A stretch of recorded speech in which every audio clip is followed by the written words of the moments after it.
बाकी सारे दलाल होते हैं। तो जब ये दो क्लियर कट है तो ये दुर्भाग्य है कि पत्रकारिता करने पे आदमी को सोशल स्टेटस मिल जाता है, सेलिब्रिटी बन जाता है। ये पत्रकारिता का दुर्भाग्य है। मैं तो सभी मेरे दोस्तों से अपील करता हूं जो मेन स्ट्रीम में भी है कि वो भी पत्रकारिता करें, लेकिन उनकी मजबूरी है।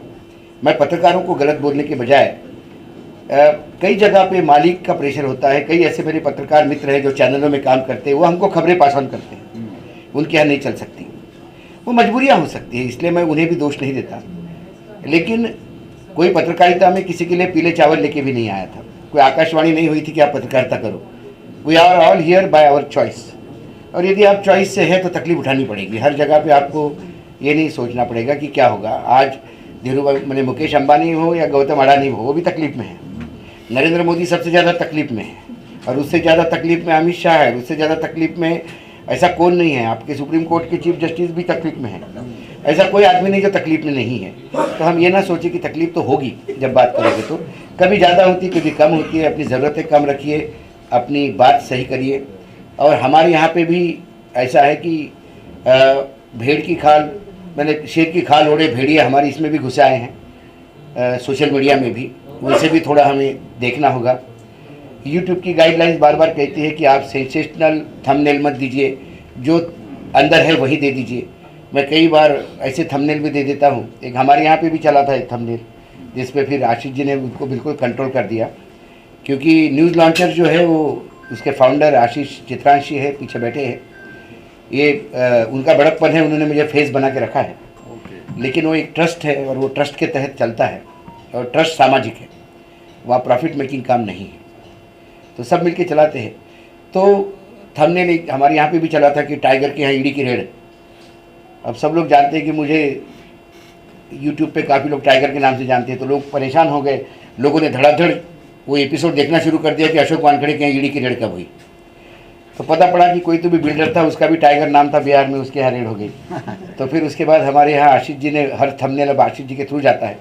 प्रयास करना चाहिए कि लोगों का यदि विश्वास है तो उसको तोड़िए मत। इस देश की जनता के पास और कोई चारा नहीं है। और रही कम्युनिकेशन की बात, तो इस बात को तैयार रहिएगा, कल यूट्यूब भी बंद हो जाएगा, कल सोशल मीडिया पे भी कंसर्न हो जाएगा, क्योंकि वो भी धंधे वाले लोग हैं। यूट्यूब कोई समाज सेवा में नहीं है, फेसबुक समाज सेवा में नहीं है, वो बड़े बड़े उद्योगपति है। जब सरकार उनका टेटुआ दबाएगा तो वो आप पे आएंगे। तो हमें और कोई विधा देखनी होगी, हमें कोई और रास्ता देखना होगा। समय आएगा ऐसा कि चौराहे पे बैठ के भी खड़ा होना पड़ेगा, जैसे पहले ज़माने में चौराहे पे पेपर बिका करते थे, बोल बोल के कि इसने इस्तीफा दे दिया, इसने इस्तीफा दे दिया, ये विनिगर बिका करते थे, वैसे होना पड़ेगा। या बस स्टेशन पे जाके भरी हुई बसों में भी अपनी कम्युनिकेशन करनी पड़ेगी। यदि आपको पत्रकारिता करनी है तो नई नई विधाओं को आपको भी देखना होगा।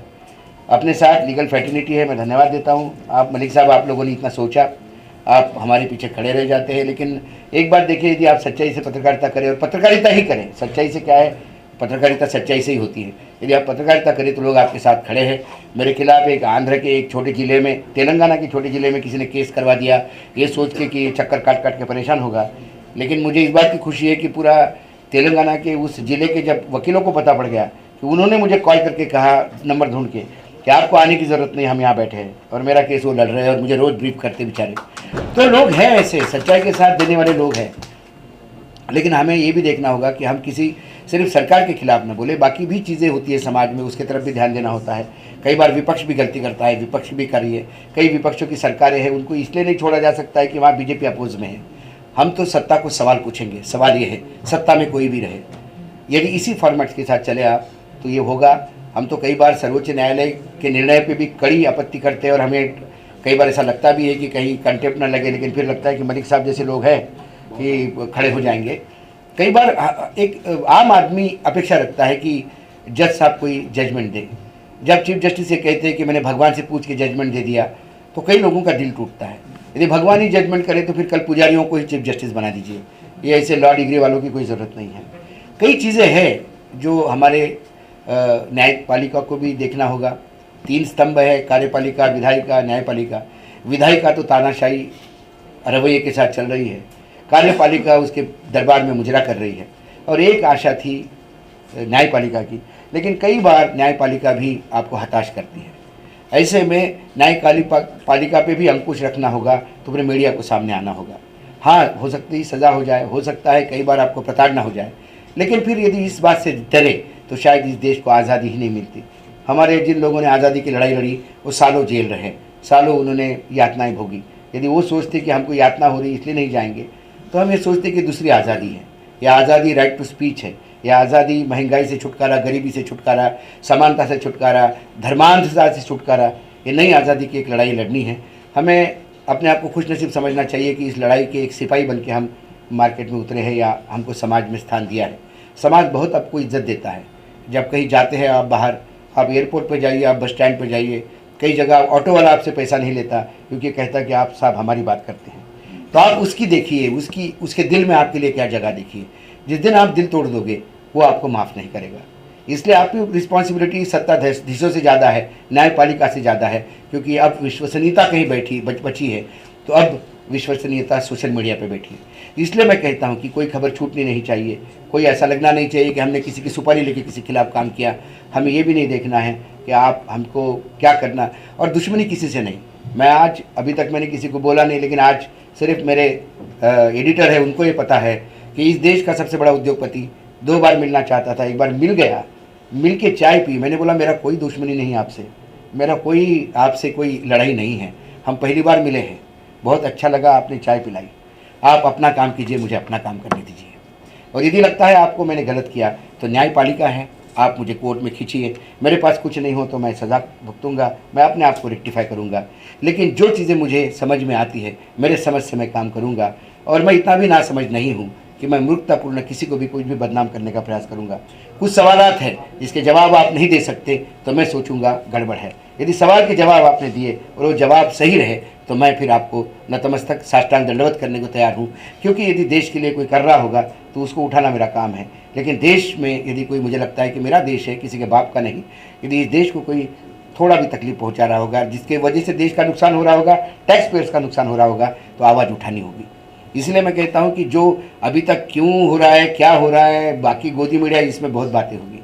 हम क्या कर रहे हैं हमको करते रहना चाहिए, दिल मत छोटा कीजिए। कई बार हमारे यहाँ डिस्कशन में ये होता है कि व्यूज़ कम आएंगे इस इशू पे, लेकिन मुझे गर्व है कि चित्रांग जैसे एडिटर के साथ मैं काम करता हूँ, वो कहता है कि भाई ये इशू उठाना होगा, ये पब्लिक इंटरेस्ट का इशू है, लोग देखे ना देखे, भले ही उसमें 10,000 लोग देखें, लेकिन लोग 10,000 भी देखेंगे तो देखेंगे। आप 5 लाख व्यूज़ के चक्कर में मत पड़िए। एक बहुत बड़े संपादक थे, वो एक दूसरे संपादक के व्यूज़ से बहुत परेशान थे। उनके यहाँ लंच पे बैठा था मैं, नाम तो क्या लूँ, तो उन्होंने मुझे कहा कि बताओ मैंने इसको पैदा किया, इतने व्यूज़ ले रहा है, मैं बहुत परेशान हूँ। मैंने बोला व्यूज़ की चक्कर मत करो, आप जाके यदि यूट्यूब पे जाके देखो तो एक लड़की आके बोलती है कि साड़ी कैसे पहनी जाए, उसके 2 मिलियन के व्यूज़ हैं। तो क्या कल कपड़े उतार के आप खड़े हो जाओगे? व्यूज़ के चक्कर में मत पड़िए। यदि आपको लगा ये सब्जेक्ट इंपॉर्टेंट है तो आप उसको उठाइए। हमारे इसीलिए कई बार हम व्यूज़ के चक्कर में नहीं रहते। कई बार हमारा वीडियो लोग कहते कि अरे आपका ये 12,000 ही चला। मैंने बोला इशू देख। अक्सर आंकड़ों पे, जब बजट पे बात होती है, आंकड़ों पे बात होती है, जीडीपी पे बात होती है, तो लोगों को समझ में नहीं आती है। लोगों को ज़्यादातर बिहार में क्या हो रहा है इसमें समझ में आती है, उसका इस्तीफा हो गया, आप हवा उड़ा दो उसमें समझ में आता है। उससे कट करके कुछ चीज़ें, 4 वीडियो आपके अच्छे चलते हैं तो 6 वीडियो कम से कम 4 और 6 का रेशो रखिए। 6 वीडियो ऐसे दीजिए कि जो जनता को, भले ही वो 6 महीने में 1 लाख हो जाए, लेकिन लोग देखते हैं, लोगों को लगता है, हमें एक सेटिस्फैक्शन होता है कि हमारे पास इंफॉर्मेशन थी, हमने लोगों से शेयर की। लोग दे ना दे, देखे ना देखे, करे ना करे। श्री कृष्ण ने गीता सुनाई थी, उनको क्या मालूम था कि सारी दुनिया उसको सुने ना सुने। उन्होंने तो अर्जुन को सुना के नक्की कर दिया। अर्जुन भी माने ना माने ये उनके ऊपर था, उन्होंने मानी, आगे महाभारत हुआ। आज उस गीता को हम सब पूजनीय मानते हैं क्योंकि हम सब उसको मानते हैं। श्री कृष्ण को ये नहीं सोचा होगा कि कलयुग में इतने लोग होंगे और गीता का पाठ करेंगे। उन्होंने अपना काम किया, आप उसी तरह से काम करते रहेंगे तो मुझे लगता है किसी चीज़ की कमी नहीं होगी। आज सौभाग्य है कि ये लोग हमारे साथ खड़े हैं, और यदि ये लोग नहीं भी खड़े होते तो जेल ही होती है, इससे ज़्यादा कुछ नहीं होता। और कपूर अच्छी सच्चाई के लिए यदि जेल जाना पड़ेगा तो फिर भगत सिंह का नाम लेने की औकात हमारी है। जो सच्चाई के लिए जेल जाने से डरते हैं उन्हें कृपा करके भगत सिंह का नाम लेके अपमानित ना करें। बोलने की आज़ादी नहीं है। सवाल अब इसके आगे का है। सवाल है कि लगातार सरकार के तरफ हमारा दमन करने का प्रयास होता रहेगा, उससे फाइट कैसी करनी है ये सोचने के लिए यदि हम इकट्ठा है तो कुछ लीगल एस्पेक्ट्स होते हैं, जिसके लिए मैं धन्यवाद देता हूँ लीगल फैटर्निटी का कि आप लोगों ने ये सोचा कि कुछ लोग सच्चाई सामने रखना चाहते हैं और यदि उनको कल तकलीफ आए तो आप उनके साथ खड़े हैं। इसके लिए मैं सभी की तरफ से धन्यवाद देता हूँ। रहा मेरे नामाकरण का, तो मुझे पत्रकार ही रहने दीजिए, क्योंकि अब संवैधानिक पत्रकार असंवैधानिक पत्रकार नहीं होते।